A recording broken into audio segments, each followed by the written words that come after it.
네, 안녕하세요. 신박사 인사드리겠습니다. 2021년 8월 16일 월요일 다음 주 전략 시간입니다. 다음 주가 아니라 이번 주가 되겠네요. 이번 주 전략 시간이고요. 오늘 대체 휴일이었죠. 그래서 우리나라 시장은 이제 휴장이었지만 뭐 아시아 증시라든지 오늘 밤에 미국 증시는 열리니까 또 이제 해외 동향을 또 파악해보는 그런 시간들, 그리고 이번 주 국내 증시 어떻게 좀 돌아갈지 그런 것들 한번 체크를 해보고요. 그리고 지난 금요일 날 제가 마감 영상에서 짚어드렸지만 코스피 지수 121선이 좀 깨진, 붕괴가 된 어떤 부분은 굉장히 큰 의미를 좀 보이기 때문에 요거를 한번 다시 한번 짚어드리고요. 전체적으로 네, 시장 전반적인 얘기들, 종목이나 섹터보다는 전체적인 어떤 시장에 대한 얘기를 한번 좀 해보도록 하겠습니다. 먼저 그 미국 시장, 유럽 그 아시아 시장 한번 짚어보도록 할게요. 금요일 날은 나스닥이 0.04% 올랐고 다우도 뭐 강보합 정도, S&P도 0.16% 올랐는데요. 소비 지표가 이제 좋지는 않게 나왔지만 뭐 섹터별 순환매 뭐 그런 부분으로 지수는 좀 올랐는데요. 오늘 아시아 시장이 조금 밀렸습니다. 니케이 증시가, 일본 증시가 이제 1.6% 밀렸고요. 그리고 홍콩 항생 쪽이 1.2% 약세, 그리고 대만, 뭐 한국 시장과 이제 흡사하게 좀 돌아가고 있었던 대만 증시도 0.76%, 73% 약세를 보이면서 전 저점대 여기 7월 28일쯤 되네요. 요거를 좀 깨버리는 그런 흐름이 좀 전개됐습니다. 전반적으로 좀 약세기죠. 그리고 상해 종합 증시는 뭐 강보합 정도, 상해 증시는 워낙 좀 다르게 좀 움직이죠. 어쨌든 뭐 일본 증시, 홍콩, 대만, 대만이 좀 빠진 게 한국 증시에도 별로 좋은 어떤 영향은 좀 아닐 것 같고요. 원달러 환율 한번 볼게요. 원달러 환율이 최근에 좀 오르는 어떤 기조를 보여주고 있지 않습니까? 그래서 이런 부분들이 또 외국인의 어떤 매도 심리에 영향을 좀 미칠 가능성이 있다는 부분. 그래서 환율이 좀 하향 안정화되는 게 좋다.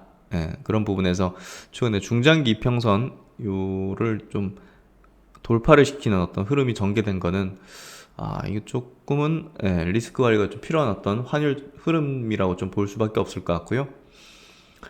미국 시장에서 이제 필라델피아 반도체 지수, 우리나라의 또 삼성전자 하이닉스에 좀 영향을 미칠 수 있는 부분은 0.67% 반등이 좀 나왔습니다. 그래서 삼성전자 하이닉스가 뭐 어떻게 될지 모르겠습니다. 하여튼 근데 기술적인 반등을 좀 보일 수 있는 그런 단기 낙폭을 좀 보였기 때문에 조금 단기 반등을 좀 모색하지 않을까. 한번 내려치고 이렇게 세게 올라오는 V자 형태의 어떤 기술적 반등 가능성, 그런 정도가 좀 아닐까 싶은데요. 대만 증시도 제가 차트를 한번 좀 보여드릴게요. 앞서 이제 5월 달에도 한번 요 121선을 깼는데 빠르게 이제 회복해서 이제 올라왔는데요. 두 번째 깨버릴 때는 이거는 좀 좋지는 않습니다. 한국 증시도 121선을 깼지만 대만 증시도 여기 121선 경기선을 깨버렸어요. 그래서 이거 좀 좋지는 않고 빠르게 회복되는 흐름이 전개되지 않는다면 역시나 이제 대만도 부정적이다. 그래서 한국 증시, 대만 증시의 중요 이평선의 이동평균선의 이탈은 사실 좀 좋지 않은 흐름이 전개되는 모습이다. 이렇게 좀 이해하면 될 것 같습니다. 그래도 이제 그나마 대만 증시보다 한국 코스피가 견조했죠. 그 이유를 이제 볼 수 있는 게, 그래도 한국 증시가 아시아 증시 중에서 가장 강했어요. 주 이평선을 깨지도 않고 이번에 처음으로 이제 120을 깬 거잖아요. 그 이후로는 시총 상위에 있는 종목들이 워낙 미국하고 좀 닮아있기 때문인 것 같아요. 대만이나 이런 데는 뭐 중국은 뭐 금융업종이라든지 이런 것도 많지만, 뭐 일본이야 진짜 제조업단의 기업들이 금융업종 이런 것들이 많지만, 우리나라는 지금 정말 하이테크 기업들, 고성장하는 뭐 플랫폼 기업들 이런 쪽이 지금 뭐 바이오라든지 플랫폼 기업들 이런 쪽이 이제 2차 전지 이런 것들이 지금 대부분이기 때문에 시총 상위로 한국 증시의 흐름 자체가 보다 더 이제 다른 아시아 증시 대비해서 탄력적으로 강했다. 그러니까 뭐 일본에 지금 뭐 크래프톤이라는 회사 같은 게 갑자기 탄생한다든지, 카카오뱅크 같은 게 갑자기 탄생한다든지, 뭐 삼성바이오 같은 거 네이버, 카카오 같은 거 잘 없잖아요. 예, 대만 증시 뭐 이런데. 예, 대만에 뭐 바이오 회사들이 뭐 셀트론 같은 게 있습니까? 그래서 그런 부분이 보다도 이제 한국이 고성장 어떤 트렌드 산업에 그런 기업들이 이제 시총 상위에 있다 보니까 다른 아시아권 증시 대비해서 지수의 흐름이 더 상대적으로 좋았던 것 같아요. 예, 근데 이제 이렇게 좀 깨지는 부분이 좋진 않은데 그래도 다른 아시아권 증시보다는 반등도 좀 세게 나올 수 있지 않을까 하는 생각이 들어요. 그만큼 견고한 성장 산업의 이제 대표 주자들이 꽉꽉 이제 시총 상위에 있기 때문이 아닐까 싶고요. 코스닥은 오히려 지금 뭐 60일선 정도도 깨진 않은 그런 흐름이에요. 근데 이제 좀 안 좋은 어떤 흐름이 전개됐어요. 코스피가 깨지는데 뭐 코스닥만 버티면서 있진 않을 거니까. 그래서 그런 부분인데 그럼에도 불구하고 코스닥 역시도 이제 시총 상위 종목들을 몇몇을 보면 뭐 2차전지, 게임, 바이오, 뭐 반도체 소부장 이런 쪽이잖아요. 뭐 플랫폼 기업이 이제 코스피에 있는 거고. 그래가지고 상당히 뭘까 섹터 어떤 라인업 자체가 다른 아시아권의 어떤 증시보다 훨씬 더 성장에 포커싱이 돼 있고 그렇기 때문에 지수도 여전히 이제 이런 어떤 강한 흐름, 기조의 어떤 흐름을 보였을 거라고 생각이 돼요. 그래서 반등 역시도 다른 아시아권 증시 대비해서 한국 증시, 뭐 코스닥이 더 세게 나올 거다는 생각이 듭니다. 하지만 전체적인 어떤 그 그림상 증시의 약간 8월달 조정, 어떤 흐름은 좀 전개될 거라는 생각이 좀 들고요. 또 이제 120일선을 깬 어떤 코스피 지수의 흐름을 볼 때, 이거 조금, 재미는 좀 없을 수도 있겠다. 그렇게 좀 추세가 좀 꺾이는, 그런 흐름이 전개될 수도 있겠다. 이렇게 좀 볼 수가 있는 거죠. 그래서 이제, 투자 의견 자체도 좀 보수적으로, 리스크 관리도 좀 필요하시다는 얘기를 드린 거고요. 무작정 간다, 뭐 그런 식으로만 하는 게 이제 올바른 주식 투자의 방법도 아니기 때문에 그런 부분에서 충분한 리스크 관리에 대한 부분을 여러분에게 좀 경고 아니게 경고를 좀 드리기도 했습니다. 그래서 참고하시고 이제 뭐 제가 생각하는 어떤 그런 분석에 의거해서 저도 이제 시장에 대해서 뭐 실행하는 사람 입장에서 같이 한번 공유하고 말씀을 드려본 거다. 이렇게 좀 이해하시면 될 것 같고 왜 이런 생각을 하는지는 제가 매일마다 영상 만들면서 올리면서 시장에 대한 분석, 섹터에 대한 분석, 전체적인 어떤 글로벌 증시의 어떤 흐름에 대한 분석들을 하면서 거기 하나하나 뭐 제가 생각하는 어떤 논리의 과정들이 담겨 있잖아요. 그래서 왜 갑자기 뭐 이런 생각하냐 이렇게 하면 할 말이 없죠. 왜냐하면 저는 플로우 흐름, 흐름을 지금 계속 하고 있기 때문에 갑자기 뜬금없는 생각을 표현하거나 그러진 않죠.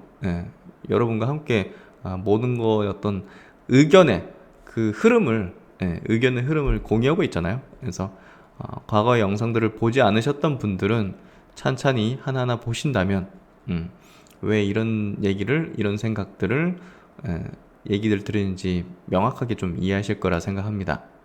가까운 시점에서 2020년 요때 시점에서 이제 기술적인 흐름을 보면서 121선의 중요 그리고 이제 중요 이평선의 이제 지지 저항 붕괴가 어떤 흐름으로 전개될지 중요한지를 좀 다시 한번 체크해 드릴게요. 이거 2020년 작년 코로나로 폭락하기 직전입니다.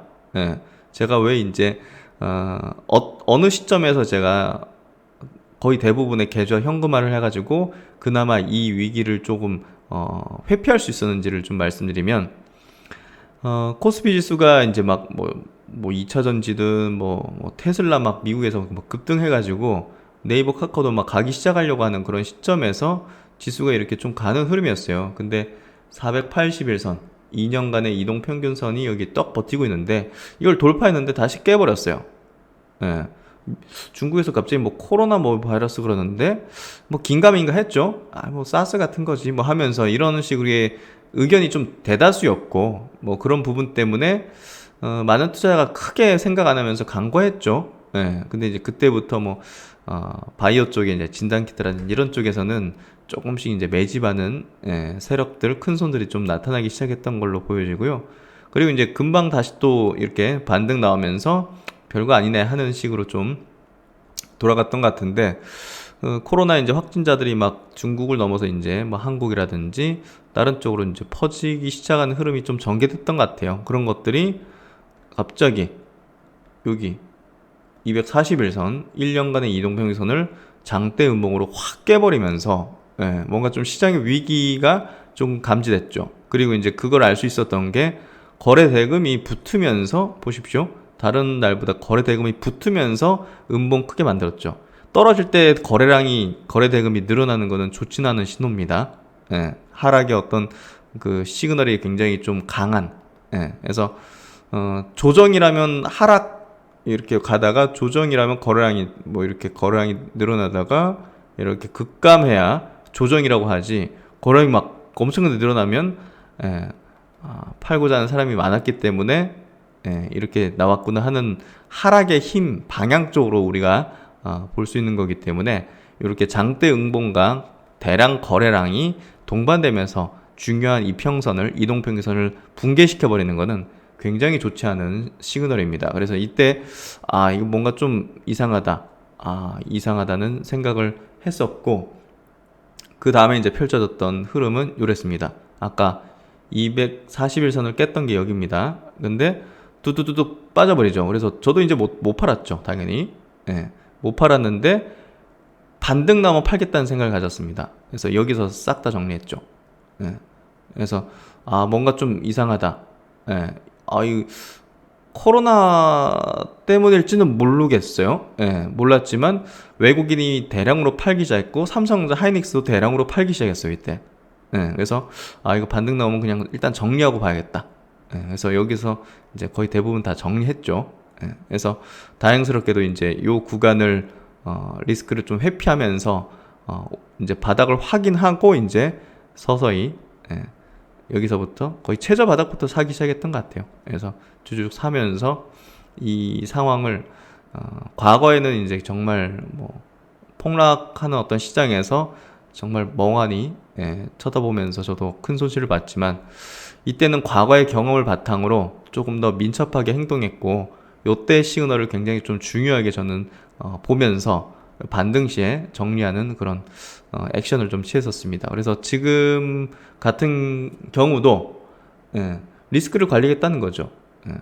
여기서 뭐 반등이 더 세게 이렇게 막 나올 수도 있는 거고, 근데 일단은 그거는 뭐 나중에 되고 나서 뭐 내가 잘못 판단했으면 뭐 다시 또 사면 되지 하면 그런 생각을 가진 거거든요. 그래서 이런 어떤 상황에서 좀 회피를 할 수 있었고, 그리고 이제 2018년도 상황도 한번 체크해 드릴게요. 2018년도 이제 요때 반도체 슈퍼사이클 때문에 삼성과 하이닉스 급등할 때, 요때 이제 여기 보면 121선 이동평균선, 경기선을 이제 깨지 않았었어요. 깨지 않고 쭉 올라오다가 요 12월 달에 한번 깼는데 금방 올랐단 말이에요. 그렇죠. 그러니까 이번에도 깼지만 이렇게 다시 또 올라갈 수도 있어요. 근데 올라가는 게 진성 상승이 아닌 거죠. 진성 상승이 아니라 이중 고점을 만들려는 어떤 패턴이라든지 이제 마지막 물량을 정리하기는 어떤 그런 시장의 움직임, 그런 걸로 해석을 해야 되고, 결정적으로 이제 여기서 두 번째 121선을 장대 음봉으로 깨버렸죠. 이때부터는 이제 이 시장이 뭔가 좀 무너지는구나. 그때 사실 좀 그런 인식도 했어요. 2018년도에 그런 인식을 좀 하기도 했는데, 워낙 이제 그 뒤로 뭐 바이오 쪽에서 강한 종목들도 탕탕 튀고, 또 이제 남북 경협이라는 뭐 엄청 전무후무한 그런 어떤 이벤트, 이제 그 부분이 펼쳐졌잖아요. 그래가지고 뭐 종목들이 막 튀는 그런 흐름들이 전개되면서 저도 좀 간과하면서 그 뒤로 이제 꺾일 때 물량 정리를 잘 못해가지고 엄청난 또 평가 손실을 좀 보게 되는 그런 상황을 저 개인적으로 좀 당했었죠. 소위 당했다 표현해야죠. 그래서 그런 경험들을 계속 가지다 보니까 중요한 어떤 시그널을 줄 때 중요한 이동평균선을 깨버리는 어떤 이중 고점을 보이고 나서 그 다음에 중요한 이동평균선을 장대 음봉으로 막 거래량도 막 거래대금도 이렇게 많은 상태로 발생될 때 뭔가 좀 리스크 신호를 뭔가 좀 뭐랄까 가볍게 여기면 안 되겠구나. 그런 생각을 좀 했던 것 같고요. 그리고 그 다음에 여기서 5월 달에 장대 음봉으로 또 깨버리고 또 올려치는 듯 하다가 이제 그때 이제 그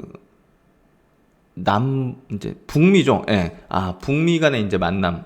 그때 이제 나오고 나서 이벤트 소멸로 그냥 증시가 밀려버리는 이렇게 해서 중요한 시그널들이 있거든요. 그러면 이제 그대로 이제 올라가는 반등 흐름이나 이런 거 나올 때는 매도의 기회로 좀 삼는 게 일단 리스크 관리로서 중요했다. 그래서 그런 부분에서 과거에 개인적으로 뭐 정말 자금을 깨먹으면서 얻어냈던 그런 이제 그런 경험이었던 것 같아요. 그리고 여기서도 중장기 평선을 붕괴시키면서 다시 내리꽂아버리는 그런 어떤 추세적인 흐름이 나왔습니다. 그래서 지금 시점에서 뭐 반도체가 다시 뭐 가격이 올라갈 거다, 뭐 사이클이 끝난 건 아니다, 이런 거는 별 의미는 없다고 생각해요. 그 부분이 중요한 게 아니라 시장의 수급은 6개월, 1년을 선행해서 뭔가 시그널들을 보내주고요. 그런 부분들을 가벼이 여기선 안 된다는 거를 깨우쳤지. 이때도 뭐 코로나 뭐 별거 아니다 뭐 이러면서 대부분 언론이 대부분이 아니라 전부 다였죠. 전부 다 코로나 뭐 사스 뭐 이런 식으로 증거자 리포트 다 그렇게 나왔단 말이에요. 근데 결국은 지금 이렇게 됐잖아요. 결론적으로. 그러니까 그 논란이 중요한 게 아니라 일단은 리스크를 회피하고 봐야 된다. 그거를 얻었던 거죠, 개인적으로. 그래서 본질적으로 우리가 이제 주식을 하면서 뭔가 좀 그 내용에 대해서 이제 매료되는데 본질은 사실 수급이죠. 아무리 막 호재가 뜨고 좋은 종목이라고 하고 막 시장이 좋다고 얘기해도 아니 막 뭐가 매도가 계속 나오고 뭐 중요한 어떤 이동평선을 깨버리고 하면 그거는 일단은 의미가 없는 거예요. 뭐 좋다는 거, 뭐 저점이 아니다는 거, 뭐 의견, 예를 들어서 그런 거는 의미가 없는 거예요. 아니 매도하는 사람들이 이렇게 많고 큰 손들이 팔고 해가지고 이렇게 빠지는데 그런 거 의미가 없는 거잖아요, 사실. 그래서 그런 것들을 실전적으로 이제 많이 부딪혔던 분들은 이제 뭐랄까 좀 깊게 좀 와닿으실 거라 생각되고요. 그런 부분에서 중요한 어떤 시그널들을 보여준 것에 대해서는 간과를 해서는 안 된다. 그 얘기를 드리고 싶은 거예요, 결국은. 뭐 지금부터 계속 떨어질 거다 이런 얘기를 저도 모르는 얘기고. 근데 잃지 않고 리스크를 그래도 회피하는 게 굉장히 중요하다는 거를 많은 경험을 통해서 좀 깨달았던 걸 같기 때문에 과거에는 이제 속절없이 그런 것들에 대해서 저도 이제 큰 손실을 봤지만 조금은 그래도 이제 뭐랄까 욕심을 좀 내려놓고 어느 정도 적당히 좀 만족하면서 그런 어떤 마인드로 조금은 변모가 많이 돼서 그나마 이제 큰 손실까지는 보지 않으려는 그런 뭐랄까 무의식적인 어떤 그런 것들이 좀 발동이 되는 것 같아요. 그래서 그런 직감적인 부분들에 대해서 이제 설명을 드릴 때 이렇게 설명드리는 게 조금 더 이해하기 쉽지 않을까요? 이거 좀 이제 뭔가 좀 느낌이 안 좋습니다. 이렇게 얘기하는 거는 너무 좀 사이비 같고. 그러니까 저도 이제 어떤 직관적으로 이거 좀 안 좋은데. 근데 이제 그걸 저도 이제 내가 왜 이런 느낌이 생겼지? 그런 걸 이제 리마인드 해가지고 이렇게 돌려보면 이런 것들이 있는 거죠. 개인적으로도 딱 체득된 게 이제 있는 거겠죠. 그래서 그런 부분에서 직감적으로 약간 좀 리스크 관리가 필요하다. 그걸 이제 2주 전에 7월 28일 날 이제 영상을 올려드린 거죠. 이런 상황이 펼쳐질 걸 예상한 게 아니라 뭔가 좀 느낌이 안 좋은데 그 이유를 제가 이제 써서 이제 올려드린 거죠. 그래서 그런 부분에서 지금은 조금은 리스크에 대한 생각을 할 필요가 있다. 이런 얘기를 드린 겁니다. 그러면 이제 그 아시아 증시 이제 마감한 거하고 미국 증시 쪽하고 미래에셋 증권에서 나온 이제 마켓 인사이트라는 리포트 보면서 간략하게 내용, 뭔 내용이 있었는지 그거 한번 체크해 보도록 하죠. 주식시장 리뷰와 미국 증시 전망, 경기 둔화 우려로 변동성 확대해서 한국 증시는 휴장인 가운데 일본 증시는 미국의 소비 심리 지수 급감에 따른 글로벌 경기 둔화 우려가 부각되자 엔화가 달러 대비 강세를 보이는 등 안전자산 선호 심리가 부각되자 큰 폭으로 하락을 했다. 그러니까 일본 증시는 미국의 소비자 지수 이제 안 좋게 나온 거, 그거에 약간 좀 영향을 받아서 좀 크게 좀 빠졌다. 이후 반발 매수세가 유입되기도 했으나 중국 경제 지표가 부진하자 재차 낙폭이 확대되면서 경기 둔화 이슈가 부각됐다. 뭐 근데 정작 중국 상해 증시는 안 빠졌네요. 네, 그렇죠. 대만 증시도 기술주 중심으로 매물이 출회되면서 하락. 홍콩 증시 또한 텐센트, 알리바바 등 주요 기술주가 약세를 보이면서 하락 중이다. 중국 증시는 실물 경제 지표 발표를 앞두고서 보합권 출발했지만 부진한 지표 발표 후 낙폭이 확대되기도 하는 등 변동성이 확대. 그러나 수소 에너지, 스마트웨어, 스포츠, 백신 관련주가 강세를 보이자 재차 상승 전환하는 등 보합권을 두고 치열한 공방 중이다. 그래서 중국 증시, 상해 증시 같은 경우는 뭐 친환경 쪽이라든지 스마트웨어, 웨어러블 같은 건가 보네요. 그리고 이제 바이오 쪽, 백신 관련 이런 쪽이 좀 강세를 보였다. 물론 리튬 배터리, 테슬라 관련주, 태양광, 차량 전자 부품 관련주는 약세다. 그래서 뭐 친환경도 다 올라간 건 아니네요. 배터리 쪽이라든지 이쪽은 태양광 쪽도 그렇고 좀 약세를 보였네요. 그래서 업종별로는 뭐 굉장히 좀 차별화되는 장세가 좀 이어지는 것 같고요.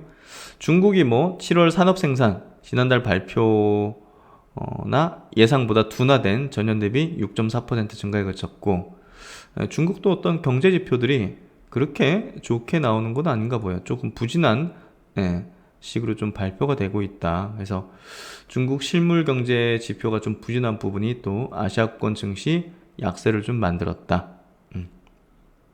그리고 이제 이베스트 투자증권에서 나온 이제 리서치센터 투자전략팀 제목이 이제 사이클과 심리해서 요 내용도 괜찮은 것 같아 한번 짚어드리도록 하죠. 일단 사이클 피크아웃 우려 속에서 위험 수용도가 최대다. 한국 시장의 경기와 주가 사이클을 판단하기 위한 지표 바로 이제 수출이죠. 수출 증가율의 고점 논란. 뭐 반도체 고점 논란과 이제 궤를 같이 하겠죠. 한국의 대표 수출은 반도체니까요. 그래서 3개월 정도 이어져 왔다. 5월 고점 이후 하락세다. 금액 기준으로는 역사상 최고치다. 다만 시장 내 모멘텀 측면에선 이익률 둔화와 밸류에이션 축소로 나타나고 있다. 지난 1년간의 상승 사이클 속 IPO 물량 증가, 투자자들의 위험 수용도는 상당히 높아진 상태다. 그러니까 IPO 물량이 조금 부담일 거라고 보는데 어쨌든 요게 크죠. 지금 반도체 가격이 떨어지면서 메모리 쪽에 떨어지면서 코스피 전체 이 컨센서스가 하향하게 된다는 게 어떻게 보면 외국인의 매도를 좀 만들어내는 이제 결국 결정적인 어떤 이유가 아닐까 싶어요. 결국 반도체를 판다 한국의 전체 이 컨센이 이제 하향된다는 거죠. 그래서 반도체를 중심으로 지금 코스피의 4분기 그리고 내년도 영업이익 컨센서스가 2주째 좀 하향 조정되고 있는 부분들, 이게 부담이다. 경제지표상 나타나던 수요 둔화 우려가 이 컨센서스에 반영되기 시작했다. 한국뿐 아니라 지금 미국 또한 뭐 3분기하고 4분기 이 컨센서스 하향이 나타났다. 이번 주에 중요한 어떤 뭐 일정이죠. FMC 의사록 공개와 더불어서 다음 주 잭슨홀 등 테이퍼링 우려가, 이런 어떤 데서 테이퍼링을 이제 조만간 해야 된다, 뭐 이런 내용이 나올 수도 있다. 그런 내용이 나오면 이제 좀 우려가 될 수 있죠. 그래서 테이퍼링 우려가 강화될 수 있는 상황에서 이익 추정치 하향은 우려 요인이다. 그래서 이 부분이 조금 부담스러운 어떤 요인이 될 것 같고, 뭐 돌아서 외국인들은 이제 잘 알죠. 지금 뭐 엄청난 이제 매도 7조 원의 순매도를 지난주에 외국인이 기록했다. 반도체 수출 중심 국가인 한국과 대만을 대표하는 ETF 쪽에서 이제 많이 이제 이탈이 나온 것 같고요. 한국 주식형 펀드 플로우는 11주 만에 가장 높은 순유입을 기록했다. 뭐지 이건? 반대네요. 그래서 외국인 자금 흐름과 상반된 모습을 보였다. 참 애매하네요. 예. 코덱스 200 ETF로 4.42억 달러가 수익 유입되면서 한국 주식형 펀드 플로우 자금 유입 확대를 주도했다. 그래서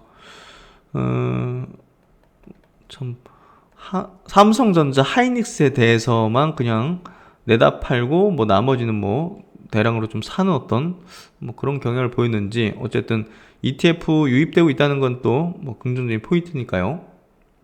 그래서 지금 시장에서는 여전히 이제 논란인 게 반도체만의 문제냐 아니면 이제 전체 어떤 장세 문제냐 이거잖아요. 예, 뭐 그거에 대해서는 이제 시간을 두고 더 봐야겠죠. 일단 반도체를 기점으로 시작점으로 해가지고 예, 전체로 이제 확산될 것이냐 반도체만 이렇게 하고 나머지는 뭐 그냥 좋은 상황으로 지금 그냥 갈 것이냐 뭐 이거에 대한 어떤 의견이 분분한데요. 예. 일단 수출 증가율이 둔화되고 이게 이제 매출 증가율 둔화가 되고 또 마진 둔화 퍼 조정으로 이어지고 이런 부분들이 이제 순차적으로 되는데 아직 조정이 안 됐다. 코스피 이익률. 예. 반도체 가격이 피크아웃 우려가 있고 공급 증가율에 대한 부담이 있다.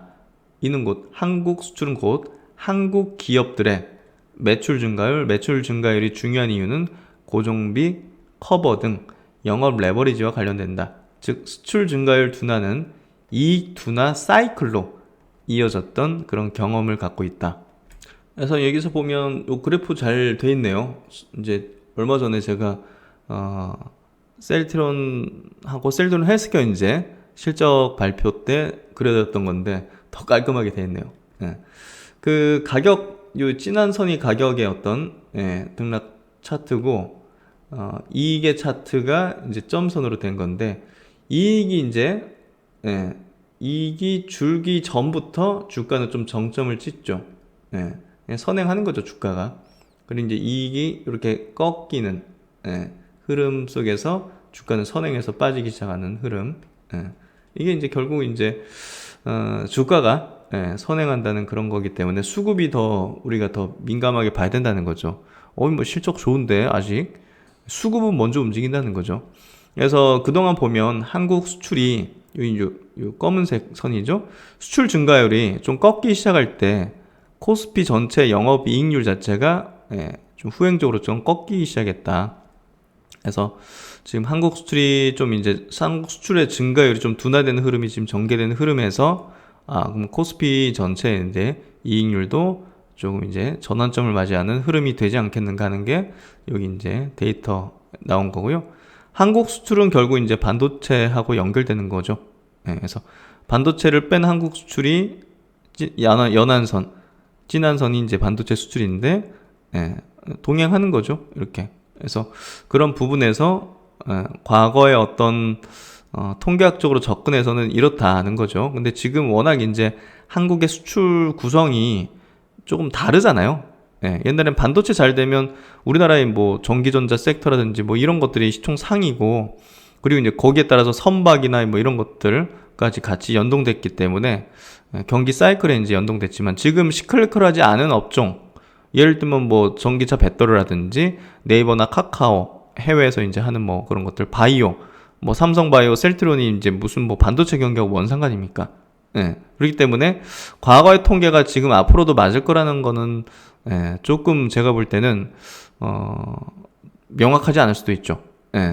과거랑은 좀 다르게 돌아갈 수도 있는 거예요. 그래서 과거에 이랬다고 미래도 뭐 이랜다 똑같다 이렇게까지 100% 동조할 수는 없다고 봅니다. 무슨 얘기인지 아시겠죠? 과거와 지금 현재 한국 경제 구조는 달라졌기 때문에 과거의 통계상의 이런 귀납적인 어떤 이런 플로우 흐름 그리고 이런 귀납적인 결론으로서 지금도 과거처럼 될 수도 있다는 주장이 과거만큼의 힘을 받지는 못할 거라는 겁니다. 그래서 그런 부분에서 꼭 이런 식으로 돌아가진 않을 수도 있다는 얘기를 드린 거예요. 근데 이제 우려스러운 거는 제가 이제 뭐 몇 달 전부터 말씀을 드린 내용이죠. 지금 IPO 규모가 어마어마합니다. 올해 보시면 27조 원이에요. 지금 하반기에도 카카오페이 그리고 LG 에너지 솔루션 이 메가톤급 IPO가 대기 중이죠. 그래서 이건 뭐 역대급이죠. 이전에 최대 규모 대비해서도 2.5배입니다. 예, 전년 대비해서 6배 규모고. 그래서 이런 부분들은 분명 시장에 부담을 주고 또 시장의 어떤 고점을 형성할 수 있는 그런 요인이 될 수 있다는 얘기를 들었죠. 그래서 올해 들어서도 지금 개인 투자자의 어떤 순매수는 코스피 시장에서 거의 70조에 달합니다. 코스닥에서 거의 10조. 합쳐가지고 양시장 합쳐서 80조의 순매수입니다. 어마어마한 규모죠. 그래서 그런 부분에서 시장에 부담이 되고 있는 건 사실이고 IPO가 이렇게 진행되는 게 전체 지수 차원에서 좋지는 않다는 얘기를 뭐 꾸준히 들어왔습니다. 그래서 카카오페이, LG에너지솔루션이 하반기에 예정돼 있고 지금 뭐 다른 많은 기업들이 뭐 연달아 가지고 지금 하루에 뭐 한 종목씩 이렇게 뭐 상장하는 그런 흐름이 되고 있죠. 그래서 약간의 어떤 부담이다 이런 것도 좀 염두에 두셔야 될 것 같고요. 삼성증권의 리포트도 한번 보도록 할게요. 여기는 또 다른 해석이 있으니까 이런 것도 한번 이런 생각도 같이 들어보는 거죠. 그러니까 뭐 한쪽으로만 편향된 생각만 들어보는 것도 좋지는 않잖아요. 그래서 그런 부분들 이제 정말 무슨 생각이 나면 2020년 작년 2월달 뭐 이럴 때 코로나가 거의 뭐 다였어. 코로나 그거 별거 아니다 그거.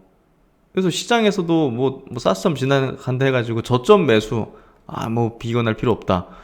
아니, 다 그랬다니까요. 리포트가 다. 그래서 너무 그쪽 한쪽으로 편향되면 이거 무섭구나. 그러니까 제가 누구한테 야 이거 뭐 문제 크게 발생될 수 있다 이런 얘기를 누구한테 할 수는 없잖아요. 그냥 저 혼자 그런 생각 갖고 그렇게 대비한 거지. 그러니까 한쪽으로 쏠리는 어떤 해석이라든지 분석, 의견들이 굉장히 위험하다. 그래서 여의도권에서도 아마 그랬을 거예요. 그래서 뭐 코로나가 진짜 무서워질 수 있다. 시장에 폭락을 나올 수 있다. 뭐 이런 주장을 하는 사람이 있었으면 뭐야 저 사람 하면서 바라봤을 거 아니에요. 근데 참 그렇게 하기도 어려운 거죠, 분위기상. 그래서 대충 뭐 묻어가자는 식으로 하는 게 좀 많을 거고. 왜냐면 안 그러겠어요? 뭐하러 이제 튀게 하겠어요? 적절하게 이제 같이 묻어가고 비슷하게 동조하고 큰 리스크를 지지 않는 의견을 내는 게 또 이제 어떻게 보면 좀 회사에서도 오래 갈 수 있는 그런 방식이잖아요, 사실. 그래서 그런 부분에서 아마 조금 한쪽으로 쏠릴 때 다른 방향의 의견을 내긴 좀 어려울 겁니다. 그래서 다양한 어떤 해석들이 나오고 하는 것들에 대해서 우리가 들어보는 게 필요하고요. 주간 추천 종목 10선 뭐 매주마다 이렇게 내는 것 같아요. 외인의 7조 매도 어떻게 해석을 해야 될까? 그래서 외국인 투자자 시총 상위 반도체 기업 매도 집중, 시장 전체 매도 확산 가능성은 낮다.